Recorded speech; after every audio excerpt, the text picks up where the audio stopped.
with us. Let me start on the news that you reported last night, which is that the whistleblower has reached out to talk to Congress. What is the latest on making that happen? Well, the latest is the whistleblower is seeking the advice of the Director of National Intelligence as to how the whistleblower can do that and still be protected. Because this is the risk all along. The whistleblower could have come to our committee at any time, but it might mean the whistleblower forfeits the protection against losing his or her job, their security clearance, even potential prosecution. So the director still has not given instructions to that whistleblower. We're told that those instructions could be given at any time. But look, we're a month after this complaint, more than a month after this complaint was filed, a complaint the Inspector General found urgent, and that Director of National Intelligence was required weeks ago to inform the whistleblower how they could come directly to Congress. He has not done so. Is the White House, have you seen any evidence that the White House is involved in controlling whether this testimony happens? Well, I don't think there's any question. The White House hasn't made much of a secret of the fact that they're weighing in as to whether the whistleblower can testify and how the whistleblower might testify and as to what the whistleblower might say. That's completely impermissible. The fact that the director reached outside of his office to solicit a legal opinion from the president's lawyers at Justice, or maybe the White House counsel, they refused to answer that question. The idea that if this complaint is a complaint about the president, they would go to the president's people to get permission to share it as the statute requires with Congress, is a complete breakdown of the whistleblower system. And it also intimidates other whistleblowers from coming forward to have the president suggesting that they're disloyal to their country. CNN is reporting that the administration plans to turn over, in some capacity, the whistleblower complaint itself as early as today. What's your understanding of what's going to happen here? Well, assuming they fall through with what apparently they're leaking in terms of their intentions, we'll get the complaint. Now, whether that will be the full complaint or a redacted complaint, we'll have to wait to see. That complaint and the whistleblower's testimony will allow us to identify who are the other witnesses to the misconduct that the whistleblower has reported. What other documentary evidence is there? If this does involve a presidential communication, if this involves at least in part that call between the president and the president of Ukraine, we'll want to know who else is knowledgeable about what was said in that conversation, because the readout that we get from the White House, whatever they release today, may not be the full content of that conversation. And if there's anything we know from the Mueller investigation, it's that this president will go to extraordinary lengths to obstruct an investigation into his misconduct. Talk to me more about that. This transcript that the president says will be released today, what are the limits that you see in that? Well, first of all, we don't know if it is, in fact, a transcript.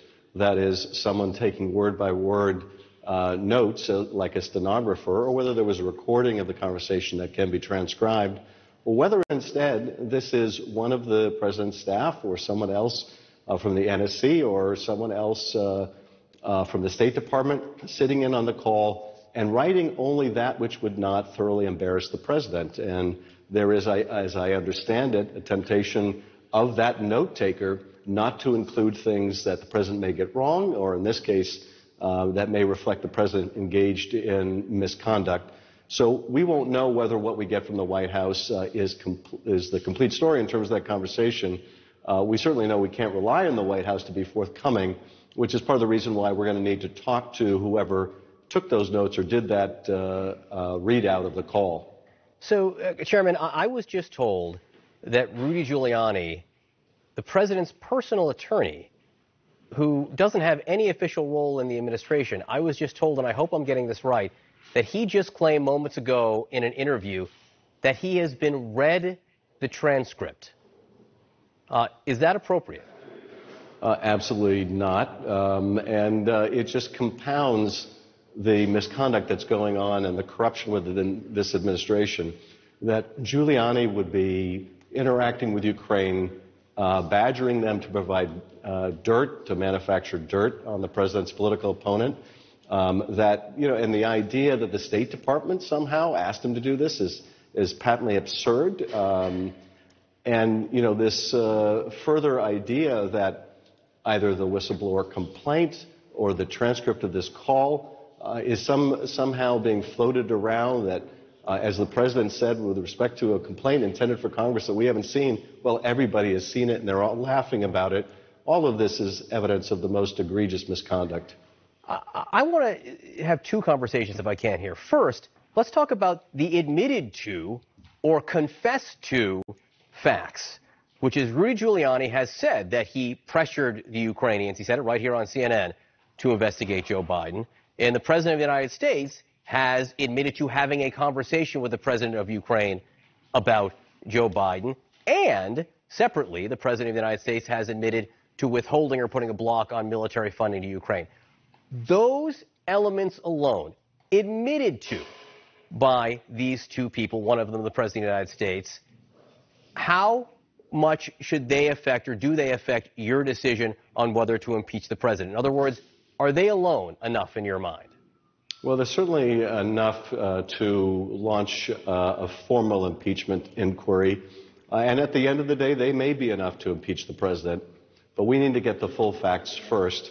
And there are other admitted facts that we already know. We already know that even the senior Republican leadership in the Congress, including Mitch McConnell, after multiple conversations with the Secretary of Defense or Secretary of State, couldn't get an explanation for why the aid was being withheld. We know that the President of the United States now is given conflicting alibis for why he withheld that aid. So these are uncontested facts. And they're damning enough. What more we will find out when we talk to the whistleblower, what more we'll find out during the course of our investigation, I can't say. But certainly the idea that the President of the United States would sacrifice our national security, would sacrifice the security of one of our allies fighting against Russian aggression on their own soil to further his political campaign is precisely what the founders had in mind when they gave the Congress the power to impeach. There are those who have asked, well, why didn't you wait for whatever version of this transcript the White House provides to decide whether to launch the impeachment inquiry? Why didn't you wait to see the full whistleblower complaint before you decided to do so? What's the answer? Well, I find the question itself remarkable. That is, why isn't it enough that the president has admitted to pressuring a foreign nation to dig up or manufacture dirt on his opponent? This is the second time the President of the United States has sought foreign help, this time using the power of his office. We don't need a transcript to tell us what the President has already admitted. Now, we do want the transcript, if there is one. We want the readout. We want to talk to the people who produced that readout, who are on that call, because we want the full facts and we want to bring them to the light of the American people. But we already knew enough from the President's own admissions, from Rudy Giuliani's own admissions, to know that he has violated his oath of office. You were not supportive of an impeachment inquiry just based on the information and the findings of the Mueller report and then the hearings after that.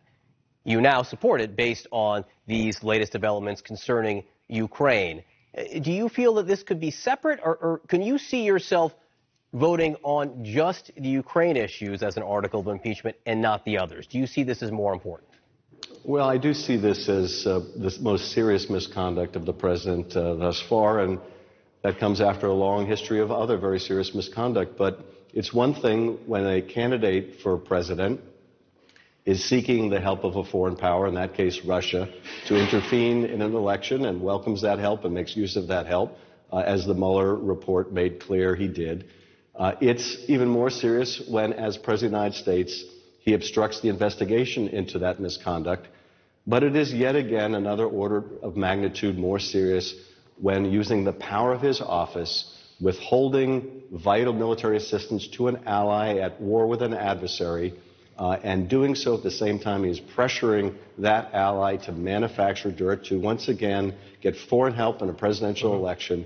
That is the worst of all. And that certainly compelled me to go down this path. And as you say, I've been deeply reluctant to, but I think he's given us no choice. All right, Chairman Adam Schiff, please keep us posted as to the developments throughout the day, because we don't know what we're going to see, if we're going to see it, when we're going to see it, how we're going to get it. We look forward to speaking to you again soon. Thank you. Really interesting, John.